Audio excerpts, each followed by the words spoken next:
1 to episode 15. We have Andrea, or King Mezger. So we got him today. We're going to learn all things. It's going to be Mezgers. That's what we're going to do here. It's Porsche stuff. So I'll let you introduce yourself. Like, tell us a little bit about you, and then we'll get into the Porsche story, Mezgers. Heard there's a cool Chris Harris story. We'll save that for later, or maybe not so cool. It's however you take it. So it literally just happened. So thank you for having me. My name is Andrea. I am a big Mezger fan. I did not know I was going to be a Mezger fan until I own one. And by the way, I own a 2004 996 GT3. And funny story I have about that car is that back in the days, I owned a 996 Turbo, great car, amazing car. But the GT3 has always been the dream. And I went to test drive a 997.2 GT3, so the 3.8. I'm sure your audience knows. I'm familiar. And it did not click. It did not click. And then I went to test drive a friend's 996 GT3, which then I bought on the spot. Like, I had the check ready the next day. However, I will tell you that the 997s are better. Like, that's what I hear. It's word on the street. Absolutely. No question asked. They are better. Do you agree they're better? I mean, they're better. 997s are better. I would be partial because I do have one of those 3.8 liter 997.2s. So I wonder. So you drove a stock one? Yeah. Or did it have some mods to it? No. Stock just doesn't sit well with me. It just in general in life. Yeah. All my cars, I have 7 cars. They're all modified one way or the other. It is not. It has custom valved all-ins. They were done at SMI at the Sonoma racetrack. I have a Guards LSD because Mezger's 996 and 997s factory limited slip differentials, they go out within like a few thousand of miles. And if you didn't know, now you know. I have a rebuilt gearbox. 996 GT3 gearbox is a weak spot, even the turbo, not just the GT3. I have an exhaust. I have a full race Dundon exhaust with long tube equal length headers and a cross pipe and 2 tiny resonators that are look like Red Bull cans. Oh, you actually have resonators. You wouldn't know. No, you would not know. You don't think that they have. I think the resonators are just like the outside. It's like a chunkier side part of the cross flow pipe, but that's it. And then I have Euro GT3 Recaro seats, which are fantastic. I love those seats. And I think that's it. It's kind of it's gonna come. I'm gonna interrupt you more because that's fine. For the transmission, did you get different gearing or same gearing? We kept the same. I say we, but I didn't even. That's how I talk about it too.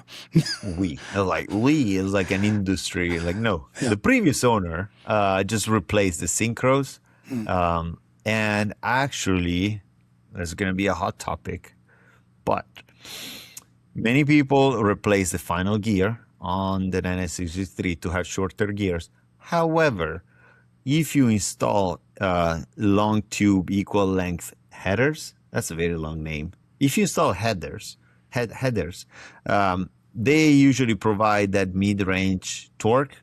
Anyways, guys, I never felt the need to change the ratio. So stock ratios and some more mid-range power that gives it the extra grunt when you put the next gear. That's cool. That makes sense. I mean, I wouldn't have thought about the trade of either headers or the extra, the different gearing. I just wondered because normally when people are in transmissions, it's like, well, I re-geared shorter gears, and I agree that it doesn't always make sense. So it's either more power or shorter gears. It's the same. And I gotta say that the headers do make a difference, at least on the 996 GT3. So was the 996 Turbo the first Porsche, or were there multiple Porsches? And like Oh, how I had multiple Porsches, which it sounds very snobby. Please don't I, take it like that. yeah, I always liked them. I mean, guys, I was looking for a 964 in 2010, 2011, when they were like $12,000. yeah, So always liked them. The first 911 that I bought here in the US was a white 993 Carrera 2, 96, because I had the Varioram engine. And I went to Dallas for a work meeting, and I went with a coworker, and I drove back nice. with the 993. No inspections, no PPI. The guy was nice. I liked the car. It ran well. I brought it home. 130,000 miles, something like that. And then I found the car that I really wanted, which was the 964 Carrera 2, 92, with the revised gaskets and the different mirrors. And I sold the 993. I wish I didn't sell the 993. At that time, I was immature, and I just didn't give it enough time for the car to grow on me. But Yeah. I think the 993 was such a complete car. It was just not as trying to murder you as the 964, because the 964 has that different rear suspension that makes it very 911 to drive. Yeah. And I had the 964. I modified the 964. And at one point, I just did not like it. It was just not up to what I wanted. I was not enjoying myself driving it. Not because it was too harsh. I felt it did not meet my expectations. Then I got a 996 Turbo, $38,000 at a dealer in San Antonio. Those days. By the way, I paid my 964 $30,000. So also those days. I had looked at the 964s when I was still in Germany, and I was like 25,000 seems like all the money when I'm looking at these, and I was like, I could just bring it back, and because I could ship a car back when I was there, and yeah, those Yeah. those days. But again, that's the past. It's We're gone. here. The train is gone, and I don't think they're gonna get any cheaper unless there is like a huge shock that normatives stop. The allowing you to register these vehicles. I don't see them going back to those levels. And then I had the 996 Turbo, and then I just really wanted a GT3. And as I was saying, I had the 997. I tried the 997, and it just felt too premium for me. It just felt like it was too nice. I'm not used to have like really nice stuff, and the Alcantara and the trim and the display and the phone number, the phone there. I don't need all that, Give me a car that is kind of like that, but with blank buttons everywhere, and that constantly wants to kill you. And so I test drove the 996 GT3, and I was like, okay, this is me. Tell me, when can I go with my rant about better? Go ahead. Can I? Yeah. Okay. So a lot of people, which usually means more than 3 people, write to me on Instagram at the King Mezger about which car is better, And I'll give you a very Porsche answer, which is the last car is the better car. So right now, the 992.2 GT3, it's the best car. So the better is such a subjective type of categorization.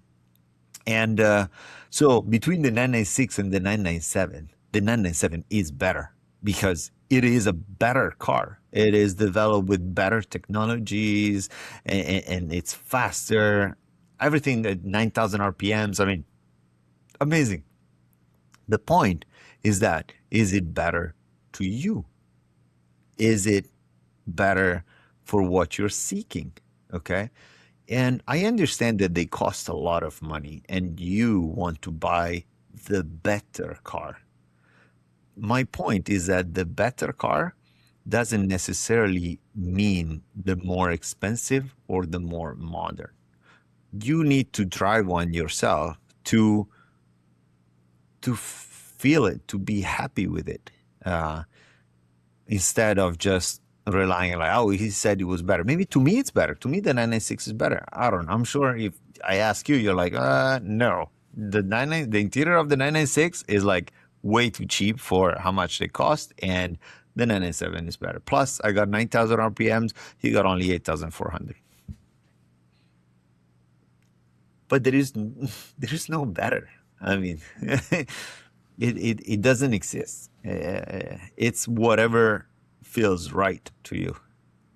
I think that's a good point. I mean, because just an example of myself and my dad. My dad got a 996 turbo. I think he's got it for like 3 years now.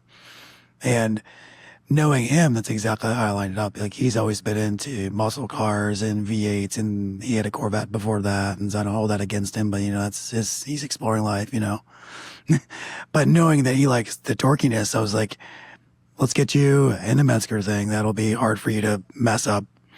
And let's get you turbos because torque, and you'll like that. And I don't think he's up to this point had a turbo car like that. So once he got in it, he was instantly like, yes. And we had it tuned within 2 hours of having the car. Like he was loving life. And he was even that he was kind of, it was whether he was going to get all the way in it, because it would go and go and go. But now he's on coilovers. He's got all the normal setup stuff, and he loves in the mountains. That's so.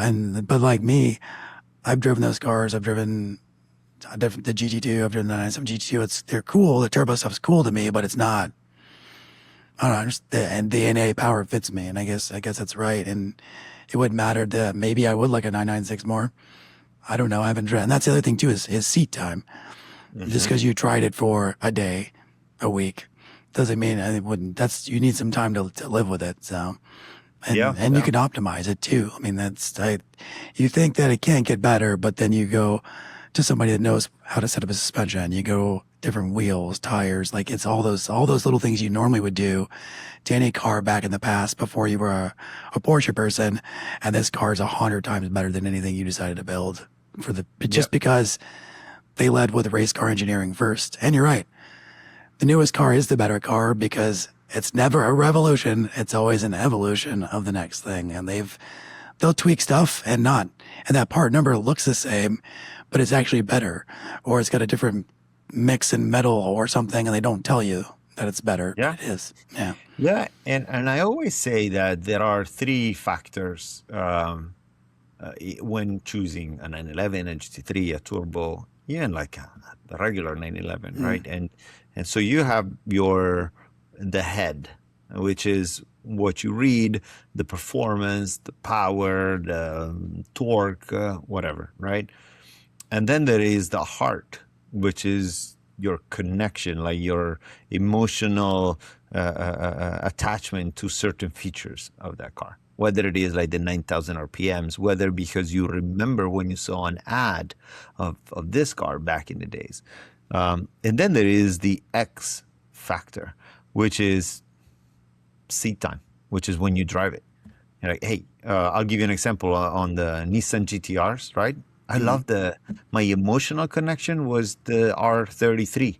I love that car. When it came out, I remember I saw it the first time at the Nürburgring, and I madly fell in love. And when I went to test drive the same day, 32, 33, and 34, the 32 just sang to me.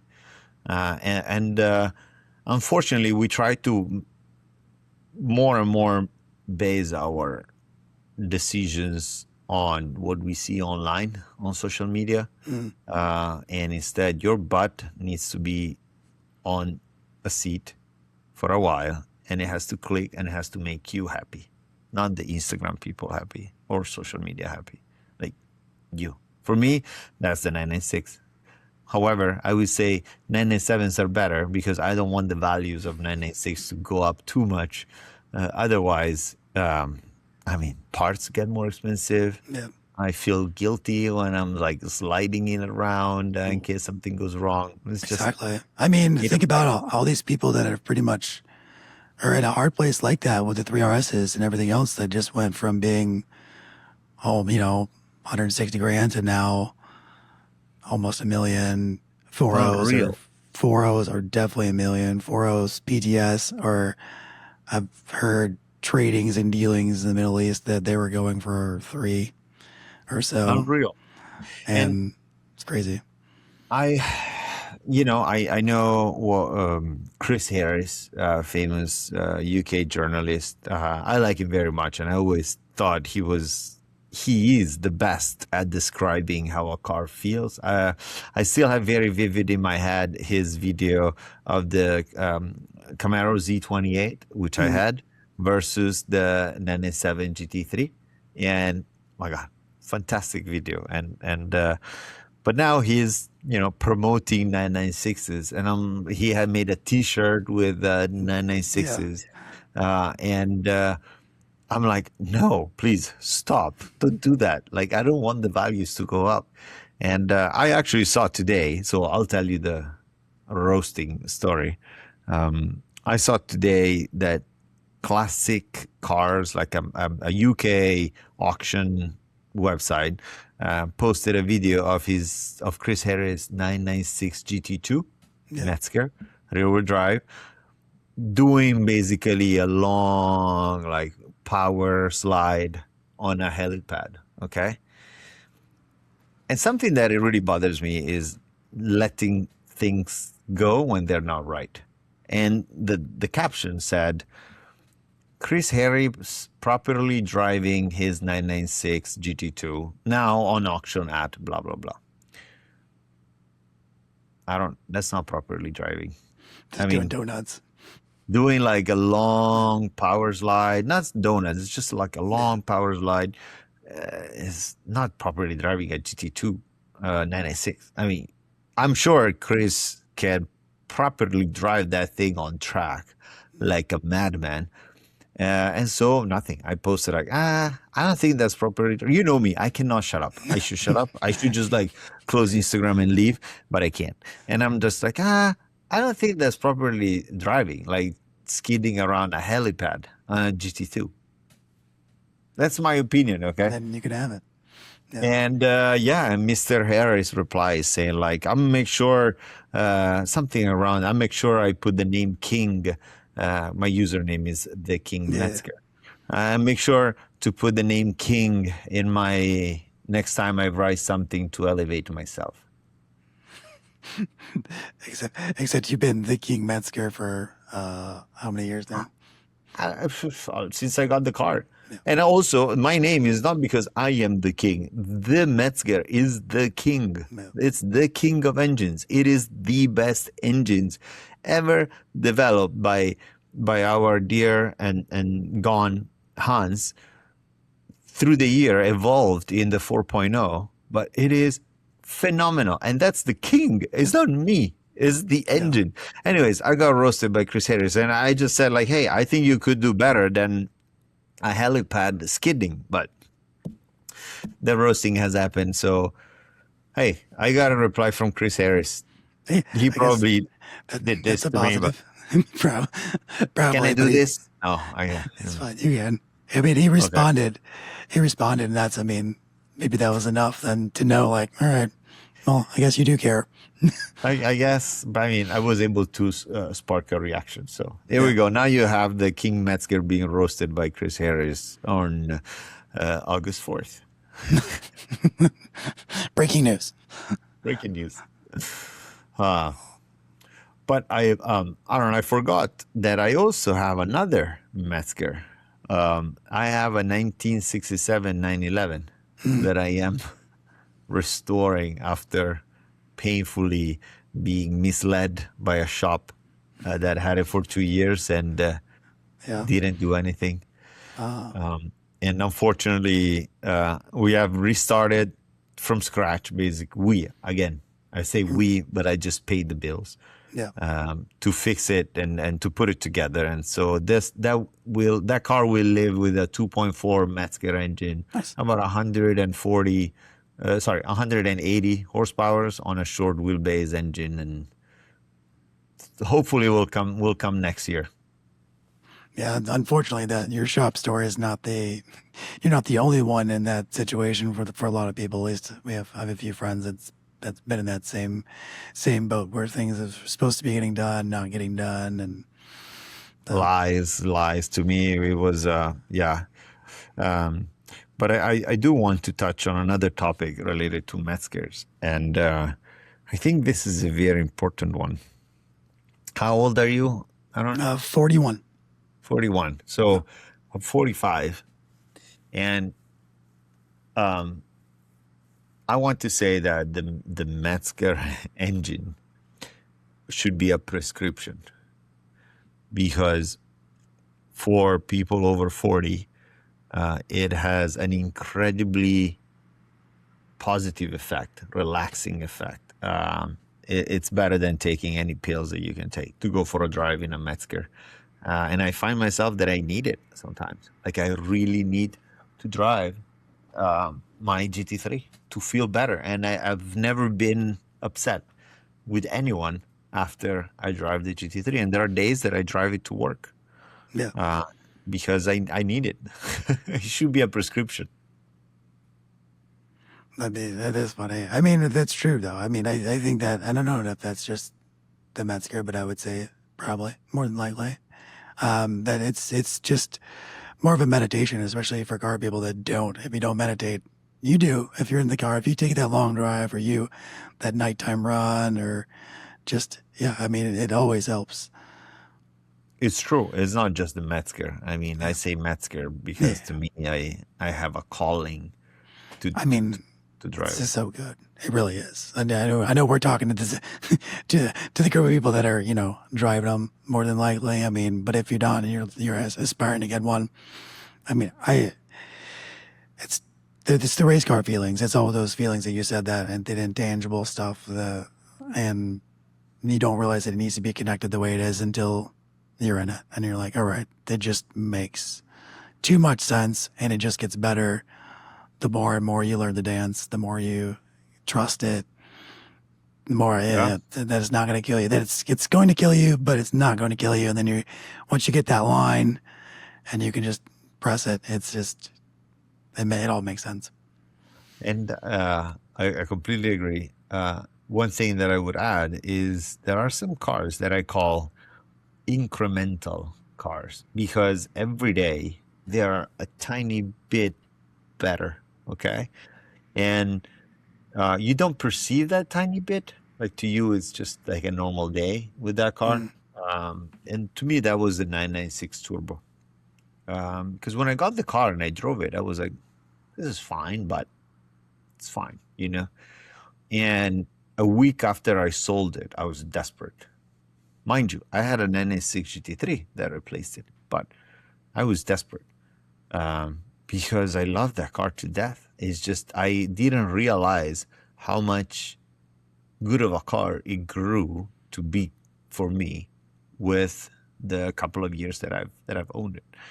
And it happens with many cars. This is, Metzger podcast, so we're going to talk about the Metzgers. But the GT3 is kind of like a car that you get right away. Either you do or you don't. 997 Turbo, I don't know. I never own one. But the 996, man, is just such a good car. And I now see values. And please, like, if you want to invest in an ETF or whatever you want, not in cars. Like, if you want to drive, get a GT3. If you want to invest, buy stocks or whatever you want. And I see the values of 996 turbos going through the roof. Yep. I mean, an X50 manual in yellow is $150,000 car. Oh boy. That's a lot. I mean, and then the discussion is, well, what's the driving experience? Is it worth the 150? And it is now, because people are paying that price. And and as much as people want to go, well, there's a bubble in the market. All these cars are going to, and I'd hate to tell you, but I don't think there's a bubble in the market. I think that everything's just slowly starting to come up to where it was going to be anyways, especially the disparity between the 4.0s and everything else. With it, you can't have $1.5 million car and the next car below it not be anywhere near it. And Oh then yeah, once that one goes up, same, you know.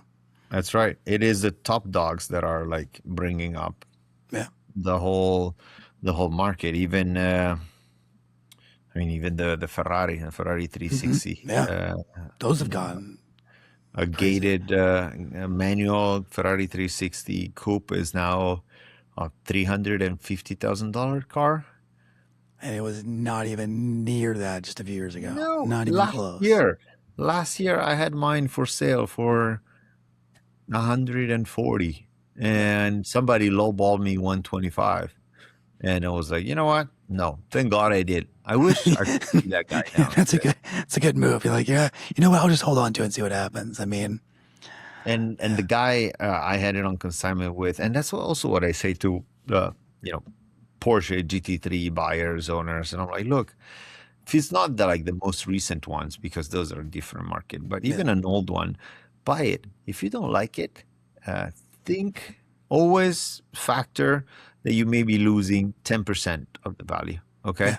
And if you bought something for 150, if you lowered it by 10%, so 135, you would sell it immediately.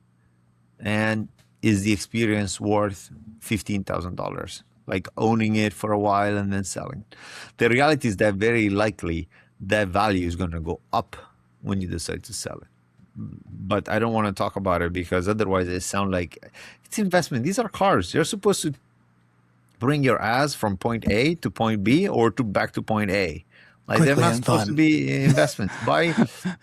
Buy a picture, buy a frame as an investment, not a car.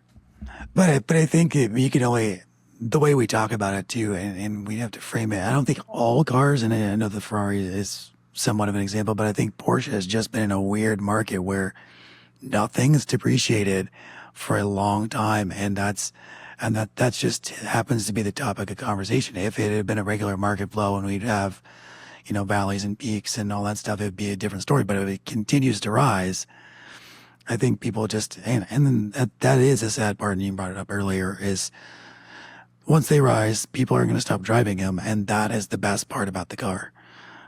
It's true. It's true. It becomes an object, right? Who wants to drive a $1 million 997 4.0 GT3? I mean, probably who's got billions and it doesn't care. But even if you have billions, when like four wheels start to be worth $1 million, and you think twice. So that's the unfortunate. There's only a couple of people I can think of that might. There's a guy with a CGT that I was like, he was filming his 4.0 from his CGT, and I was like, oh, okay. Because I was like, what is he in? I was like, I realized what I was like, okay, well, he can drive anywhere he wants to. He's good. Yeah. I mean, there are some cases where I'm like, okay, you won and buy. I think the secret now is to buy cars that nobody wants, and that they depreciate, and that you can drive the shit for sure out of no, it. you're good. Yeah, you're good. I mean, but that's the thing. That's really, it's spotting the same markets because I guess it's not that we haven't seen this type thing in the past. We have the 993 went crazy, right? And the 964 didn't for a long time. And then it did. And it wasn't the one that was loved. And now we're seeing the same thing. And everybody was calling that the 996 was going to do the same thing. And I think it may even rise above the 997 or at least equal because it's different. But we'll see. It's going to keep moving. But the problem is, I mean, that's the other problem I have, like having a driving event around Mezgers. It's like, it's cool. And I thought it would be a great idea. But then now these values are so expensive. Nobody's like, well, that sounds like a great idea to get everybody together and go drive the mountains. But now the car is worth $500,000, $700,000.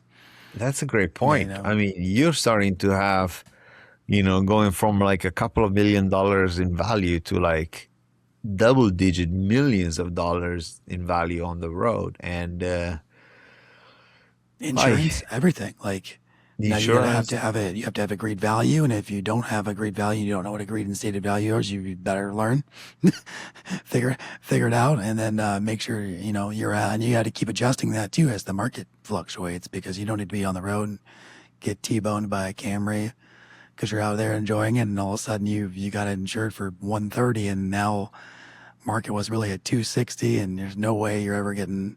You're gonna fix it for what you got, and then you know all that stuff. It's true. It's true. It becomes more and more challenging and more of a headache, to own and drive these cars properly. But I'll try to drive my car as long as I can, as hard as I can. I, I You appreciate know, that. people ask me, how many miles does your car have? I have no idea. Like I Yeah, generally don't know. It must be somewhere with a four, but I really don't know. I mean, I'm probably going to start to look at the mileage when it's time for an engine rebuild. yeah. Um, but otherwise, I'm not interested to know. When do you think that will be? Because I talked to I'm sure you've seen the 996 Turbo Tom Yeah. Bauman. He when he opened his up at I think 350 or 450,000 miles, just to look at it, and everything was fine. He's like So hash marks were so good, like end heads were fine, nothing, and he swears by Mobile One, but I mean I'm a multiple guy, so I just Mobile yeah One, the goal is just to change the oil change and use just like just premium just be brands. maintenance, yeah Just do the maintenance that you can. If you want to complete the circle, I use the Pennzoil yeah Racing 5W40. That's what I use. I never use the 10W60.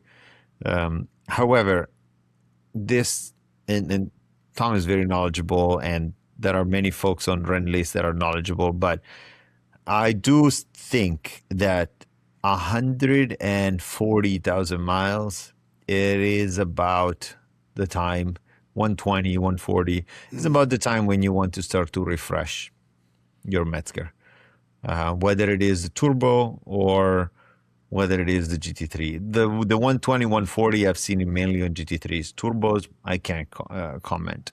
Turbo, I think it's mostly like the turbochargers that they just get yeah. tired from I wouldn't spinning like imagine they have much more than 100,000 miles with their life because that's normal. At least right, in my brain, that's normal right. about So age.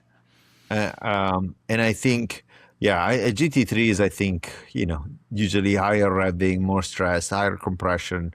You're probably looking at 130, 140,000 miles. You want to start to refresh it. Check the oil pressure, how it behaves at idle, and that it goes all the way up to when you're under load. Um, for me, because I track my car, the number is going to be around probably 60 to 70, so half that. Yeah. And I'm not sure,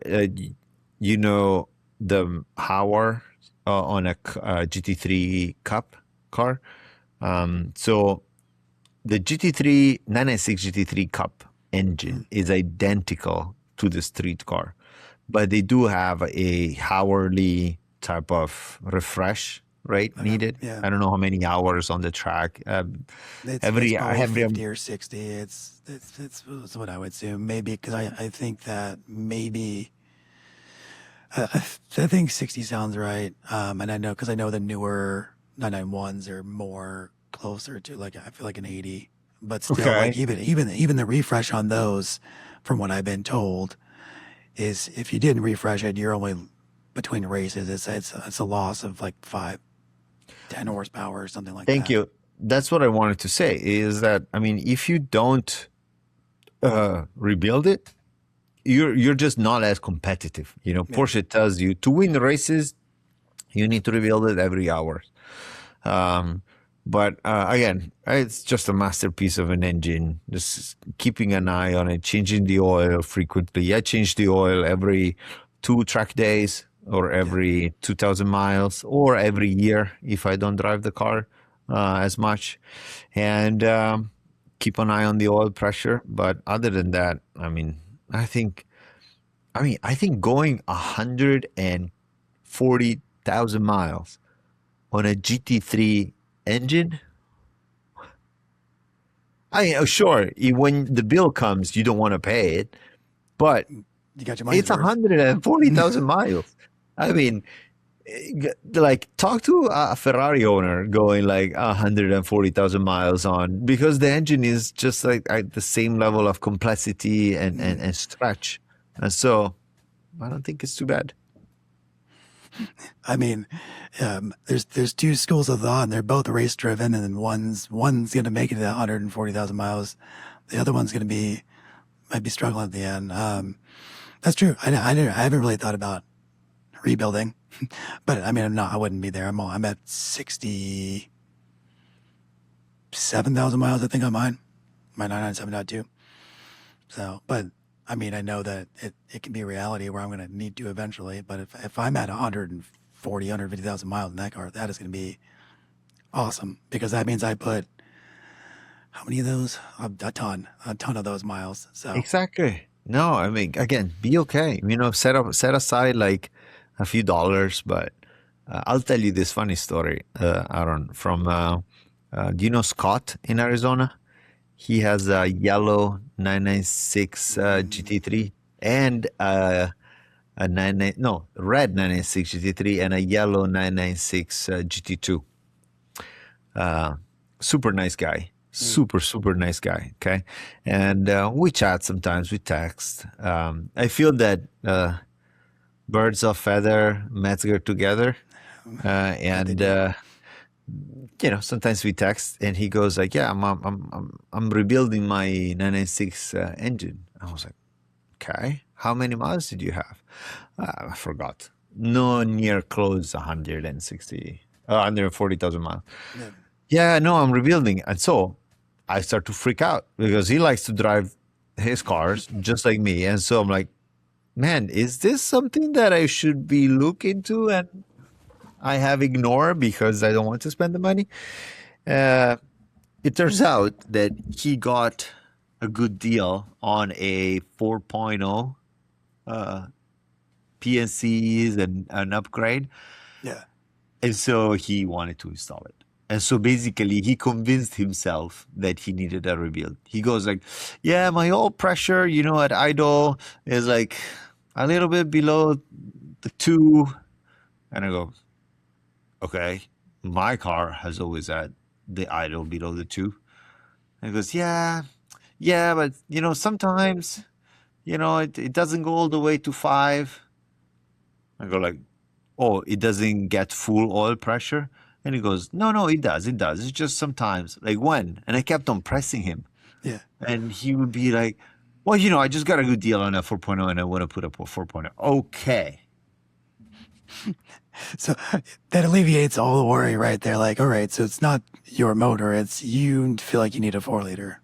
Thank you. Because that's the thing. I mean, you start to, you don't want to use ChatGPT for these type of recommendations. And so you're looking for other owners. And Exactly. then when one owner is doing something, you're like, should I do it too? So, well, when he said I got a good deal on a 4.0 PNC, I was like, okay, fine. Congratulations. You go ahead and have fun. I mean, not yeah, gonna- 4 liter build right now is not cheap. And I from the last time I was even looking in, not that I was looking to do a 4 liter, but looking at it for somebody else. Like Sure. I don't know. You can tell the me last what- race crank was sold, so I don't know who's making the cranks for the 4 liters by themselves. And then another company, there's a few companies doing it near me, not near me, but close, a few states over. Like Autometrics is doing 4 liters, like pretty much on the regular. How much Seen a are couple they? of those. Now I'm curious. I want to say close to 6 figures, and that's what I'm thinking, somewhere in there. 6 figures, like Yeah. 100 something. Yeah, like 100. Okay.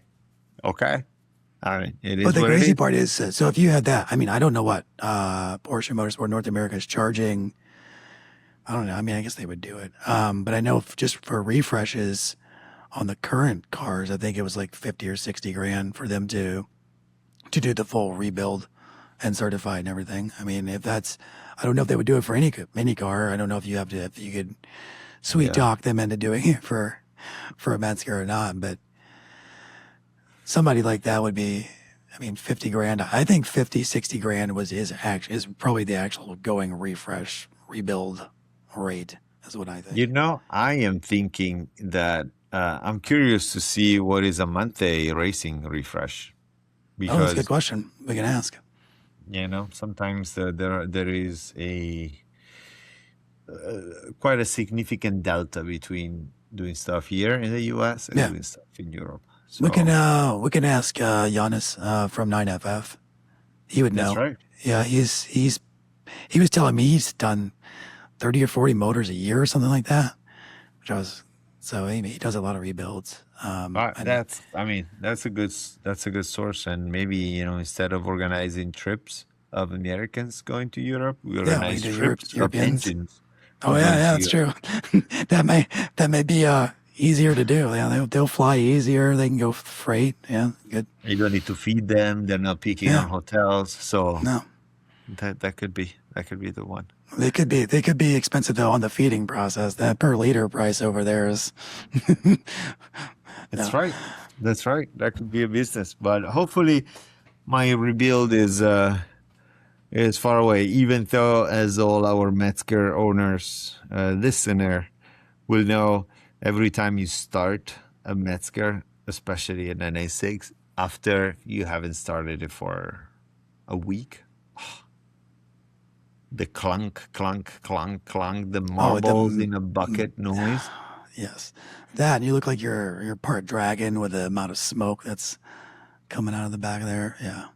I'm like, every time I'm like, please, oil pressure go up quickly, and then it goes, and then it settles. And If you want to do a cup car motor or something like that, I know where a couple of them are hitting at because somebody asked me the other day for one, so I went asking around a cup car? some 996 cup car motors. I mean, I know it's the same motor, but they were pretty low on miles and things like that. I do not. And last year I was looking for a cup car to buy, Yeah, because I wanted to swap the whole drivetrain and suspension yeah, into a 996 4S. And my idea was to create the 996 ST. okay. So Wider track and everything. wider track, you know, the big brakes up front, the rear seats, Metzger engine and drivetrain. And I think it's the 996 that was never created by Yeah, Porsche, right? That thing would be cool. Keep the exterior fairly, you know, 996 4S. So Yeah, I don't want like new air intakes, you know, that type of stuff. No, just keep it short and simple, and have a Metzger drivetrain and like a little ST in the back. And I think the 996 4S, I think it looks gorgeous. It's my favorite 996 from the looks. But with the GT3 drivetrain, it'll be pretty sweet. So last year I was looking for a drivetrain as well. It's kind of hard to find them. There are not too many. I'll look through my DMs. I know where 3 of them are sitting right now. Very nice. So And they need to find a 4S that is yeah, but that's the other thing. with a toast engine and do the merge. I have a friend. I'll reach out to another friend with a 4S. I don't know if he's been using it or not. We'll see. Well, I think the motor's been rebuilt or swapped before, and I know what he paid for it. So if he's even trying to get like okay money for it, you'd be in good shape. That'd be pretty good. Yeah, I'll reach out. We'll see what we can make happen. That'd be a pretty cool build to see come to life. And I think I have a lead on a blue 4S coupe. So Nice.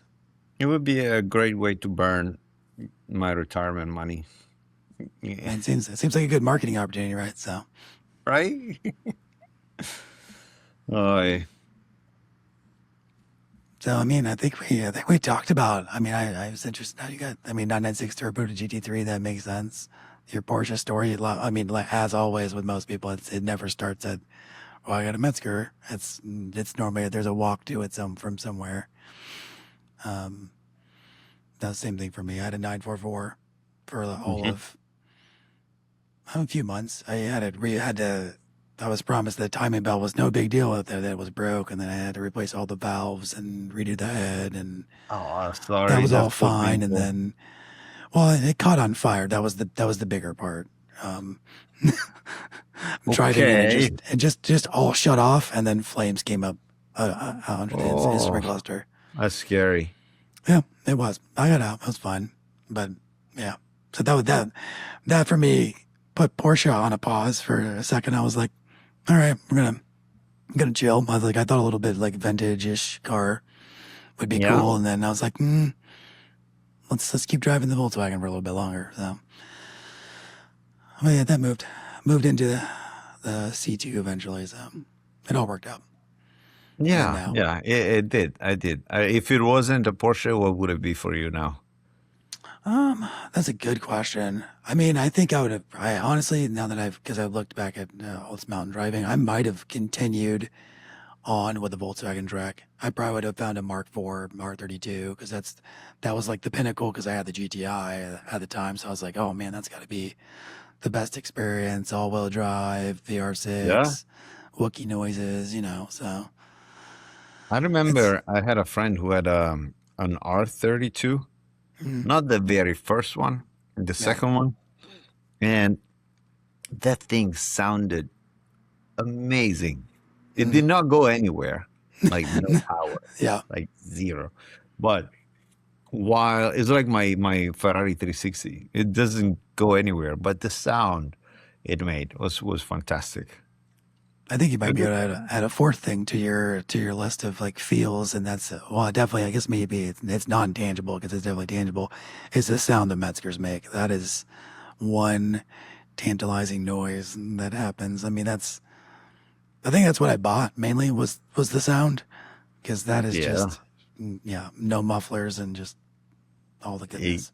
it gets through your senses, and then you need it. You discover that you need it You every. Yeah, you can't live without that sound. I mean, especially you put it anywhere near a canyon wall, mountains, Oh, trees covering, and it just sounds like it's a racetrack. It is the most glorious noise. And then with your windows down, so you're getting that cool air coming across there. That is, it's good and that's times. why people need to drive them. That Exactly.